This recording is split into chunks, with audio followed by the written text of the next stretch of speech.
What is up, YouTube? HPJ here, and I'm giving you guys basically a We Love Yu-Gi-Oh video. No, this is not bashing Konami, and this is not exclusively including Konami.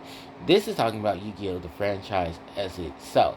Whether you are a fan of the Yu-Gi-Oh! Trading card game, the fan of the Yu-Gi-Oh! Video games, maybe you're a fan of some of the offsets of video games, like the False-Bound Kingdom, Forbidden Memories.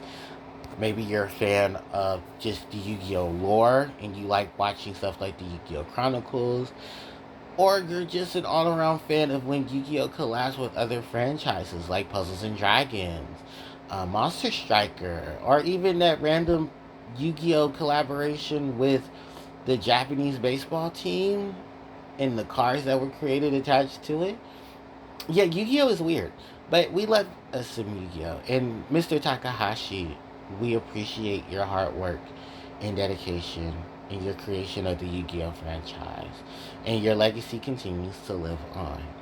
So, why is this video being made and why is this so important for me? Well, as someone who's been a heavy fan of the Yu-Gi-Oh! Series, um, many of the Yu-Gi-Oh! Archetypes and stuff, I wanted to take a look. I just wanted to do a video talking about the Yu-Gi-Oh! Franchise. And many of you who are fans of the Yu-Gi-Oh! Franchise can definitely chime in the comment section, because you're definitely going to give me a lot of your own personal opinions and your personal effects of how much you love this franchise.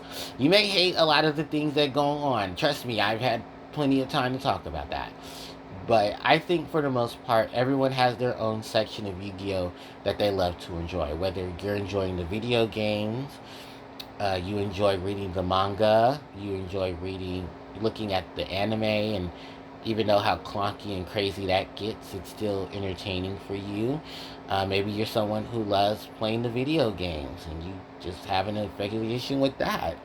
And you know, the Yu-Gi-Oh! Franchise just goes on and on and on. I mean, I've seen merchandise, I've seen product placement, I've seen people become, go from fans of the franchise to creating their own stores in artworks inspired by the franchise. And damn, do you guys make some good money. And just, everything that we say thank you to Yu-Gi-Oh! For. A lot of us content creators who make content for Yu-Gi-Oh! Are probably the one of the biggest arrays of fans of the Yu-Gi-Oh! Franchise. Because why? We love this franchise. We really do. We love this franchise. And as much as at times Yu-Gi-Oh! Makes us want to find whoever we can get to the closest and punch them in the face, we still love this franchise. We really do. We love it for everything that it's given us. I mean, I can personally speak for myself and tell you what parts of the franchise I love. And I know many of you will be in my comment section telling me your favorite parts of the franchise. And this is definitely why I wanted to make this video, because there's so much of the Yu-Gi-Oh! Franchise that can be loved and adored. Even if you don't like how Konami handles it, you love a lot of things attached to it. One of my biggest things to say is that I love a major portion of the Yu-Gi-Oh! Video games. Still currently right now, I've been playing my ass off with Yu-Gi-Oh! Dark Duel Stories. Like many of you who don't know, it's one of those games that I wish, if my setups and everything were correct, I would love to start streaming again, and I would love to stream Yu-Gi-Oh! Dark Duel Stories. Because you guys would love watching me play Yu-Gi-Oh! Dark Duel Stories. You really would. Another thing as well is that I love Yu-Gi-Oh! Yu-Gi-Oh! Eternal Duel of Soul, because I did do a live stream on that. Yu-Gi-Oh! World Championship 2004. There was plans for me to visit Nightmare Troubadour. There was a plan for me to visit Yu-Gi-Oh! World Championship 2008. Yu-Gi-Oh! GX Spirit Callers was also on the list. I don't know if there were any other Yu-Gi-Oh! Video games. Oh, I wanted to revisit Yu-Gi-Oh! Dungeon Dice Monsters. This was way before the collection. I just wanted to revisit Dice Monsters because I had did a major wave of live streams for Yu-Gi-Oh! Dungeon Dice Monsters. But I didn't save those archives. And I think I had like 10 or so videos that definitely could have went up on my archive channel and could have done that. I definitely, like I said, I just wanted to revisit some of those older games in a large portion of live streams that I did. I'm a huge fan of the Yu-Gi-Oh card game because, of course, you guys know my favorite archetype is Harpie. Then there are other archetypes in the franchise that I love. I don't know if I ever did an archetype video or my love for archetype video. There's definitely a plan now. But there are multiple archetypes in the Yu-Gi-Oh franchise that I adore. Many of them I've done deck profiles for, even up into this point. Some of them very new because I never really experienced Yu-Gi-Oh in terms of once the cards got cheaper, I could easily build some of them. But there are many of them that even if I can't do a Yu-Gi-Oh archetype video, I still would love to do a video on their lore. Especially stuff like Dogmatica and the Fallen of Albaz. Now that not only have we gotten the Chronicles stuff for them, but we're also getting a structure deck based off of that Chronicles series of episodes, which I believe episode 3 or 4 just came out today, so I definitely want to watch that. Then there's of course Sky Striker, love them. There's I love the Hidden Arsenal series because the Hidden Arsenal series just goes everywhere with itself, even into when the Shadal, because you guys know I love me some Shadal. Um, there's the Ritual Beasts weren't bad. Actually, the Ritual Beasts were never bad. Just very much so, Ritual Beasts was underrated. There we go. Ritual Beasts were underrated. That is my statement right there. Ritual Beasts underrated because Ritual Beasts have a very, very amazing setup and archetype, but Konami let it fall. And even with all the major waves of reprints, I know about a handful of Ritual Beast players, and I will agree with them. Konami could have easily built their archetype completely well, but then they limited everybody. Was it Tomahawk, the fusion monster, the contact fusion monster? Yeah, because they didn't want it to loop. But you can't net class in the loop. Then you had to ban the Jin because Patrick Hovan was going around side decking in and out his lying to people about his side deck. So that was kind of your fault, not mine. But yeah, there was just like so much of the lore behind a lot of the monsters that and archetypes that I love that keep me into the franchise. Because the modern game of Yu-Gi-Oh has its own shitfest. Um, I would say duel. I should say Rush Duel, but I'm not gonna exclude it because I do play Rush. I don't play Rush Duel like I go to tournaments and stuff, but I build a deck for Rush Duel, which is Harpie. Even though I would love to like focus on some of the other Rush Duel decks, those Terrors will whip my ass. They really would. That's why a lot of people were upset when like there was no confirmation of Rush Duel coming to TCG, which wouldn't even conflict with anything going on in the Yu-Gi-Oh metagame. Because if it can survive in the OCG, I'm sure it can survive here in the TCG. Um, everyone's everyone's equal agreement on how they treated Time Wizard format, which is still to this day one of the biggest oofs. You guys really fumbled the bag, Konami. Do better.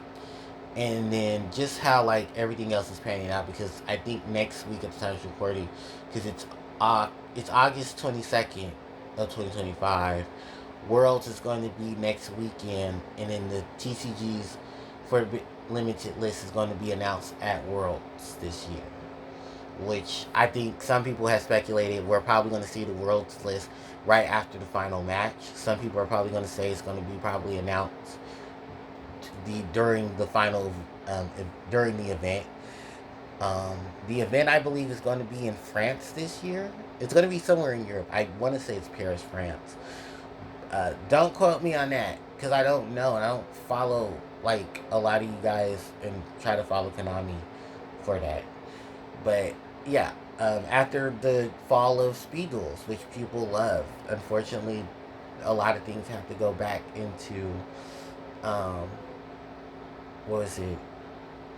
Just Konami itself fumbling its bag, especially TCG.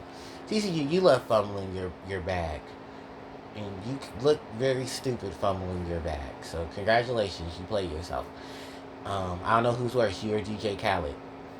So yeah, I know, shame, but well deserved throwing shade. Then there's like the manga. I think I talked about the manga, but a good glimpse of the manga is that it's very different from the anime. The characters are completely different from their counterparts in the anime. Many of the characters actually show up more in the manga than they have in the anime itself. There's a lot of different builds of decks and what the archetypes that those duelists play. While some are still the same, some actually change in the anime. From the anime, from their manga version is very different from what they play in the anime. Like for instance, Aster Phoenix plays Destiny Heroes in the anime, but in the manga, he plays Vision Heroes.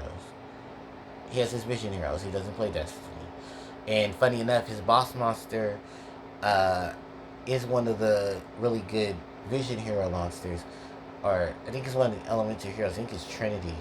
Or Vision Hero Trinity. And funny enough themselves, he sports one of the planet monsters. I think it's Jupiter. Jupiter in Terra Firma, who is a planet monster. That's right. The first one of the Elemental Heroes is actually one of the 9 planet monsters. And funny enough, yes, it is the Elemental Hero Terra Firma, who's also resemble Earth because it has Earth in its background, and just its longevity itself counteracts with Jupiter. And I think Jupiter itself shares similarities to that of Dogma, which is the Aster Phoenix boss monster. Because I believe Aster has multiple boss monsters for the Destiny Heroes. Destiny and Dragoon, Destiny Phoenix Enforcer, and then the other, I think it's Plasma and Dogma respectively, are his boss monsters. But when they fuse, they become Dragoon, and then that became one of his aces as well. It was his ace in a couple of video games, or just the monster itself became a reflection of Aster Phoenix, representing Destiny Heroes at that point too. Because everybody knows Destiny Heroes has a good representation of being known for being meta in the Yu-Gi-Oh franchise since its release. Then Jaden himself does rock Elemental Heroes, but he's not rocking his Avion Percentatrix combo. He's rocking combos of monsters that, like Nopes. He has a lot of the fusion Elemental Heroes, Nova Master, Absolute Zero, The Shining, and then he goes from those into the Mask Heroes, incorporating mask change and stuff as well, giving his deck a combination of both the Mask Hero and the Elemental Hero stuff.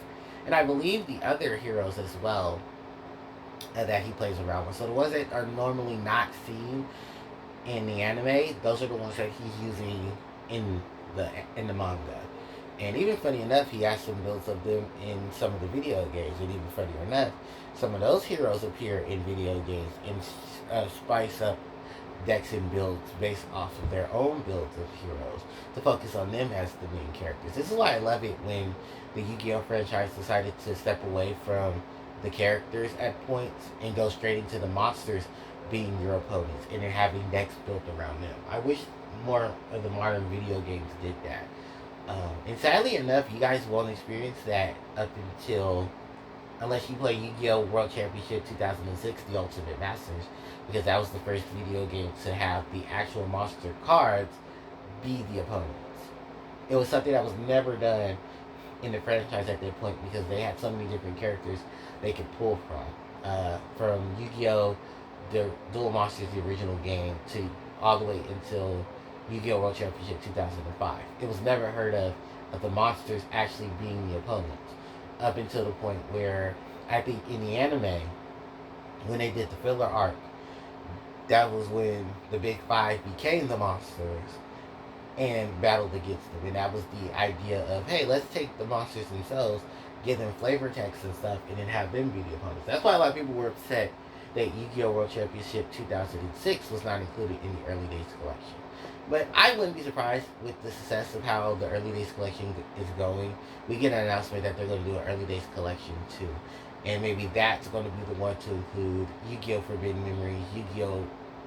Duels of the Roses, and then possibly more of the other Yu-Gi-Oh! Video games. It's going to be very strange too, because some of those games you really have to work, like the DS era of the video games. Like, how do you take, the dual screens and make them work?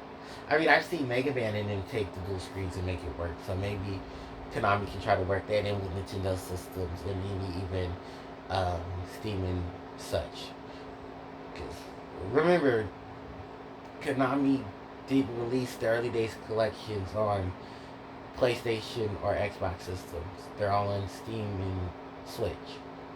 So there could be some possibility that maybe some people are using. I mean, if you have PC, you basically have access to it, so it could work out there. But yeah, there's just a lot of things within these franchises. There's just so much to talk about, so much. And I definitely wanted to take the time just to talk about it and just talk about how much we, the appreciation of the Yu-Gi-Oh franchise. And I may do another video like this too, where I talk about my love for the video games, my love for the manga, my love for the anime. I don't have too much history with the manga, but I have a lot of history with the video games, because you see my retrospectives. I haven't really gotten deep into a lot of those retrospectives. And then like the anime and talking about my experiences with the anime, because I think the last time I watched the Yu-Gi-Oh anime, besides watching like the 24-hour channels that feature the Yu-Gi-Oh anime, I stopped. Did I stop at no? I stopped after watching a couple of episodes for um, Arc V, because every time, if here in America, the we don't get to see the final arcs of a lot of the franchises outside of Yu-Gi-Oh! Duel Monsters. Every Yu-Gi-Oh! Franchise that has been dubbed by 4Kids and so on ends before its final arc, because it, quote, gets too dark. So, yeah, that was a good portion of why. And I want to actually just touch up on that too, if I ever do write retrospectives on the anime and stuff like that. But I don't want to make this video too long, because of course it's just supposed to be an appreciation video. But there is so much to talk about, so many things to say, so much to do, so much to see. We hit the back streets. That's why I made a reference. So with that said and done, really, thank you guys so much for watching this video, and I hope you guys appreciate it. Let me know in the comment section what your favorite part of the Yu-Gi-Oh franchise is. Are you a fan of the manga? Are you a fan of the anime? Are you a fan of, the video games? Let me know all of that in the comment section. I hope you guys enjoy your weekend, and stay tuned for more. HPJ signing out. Take care.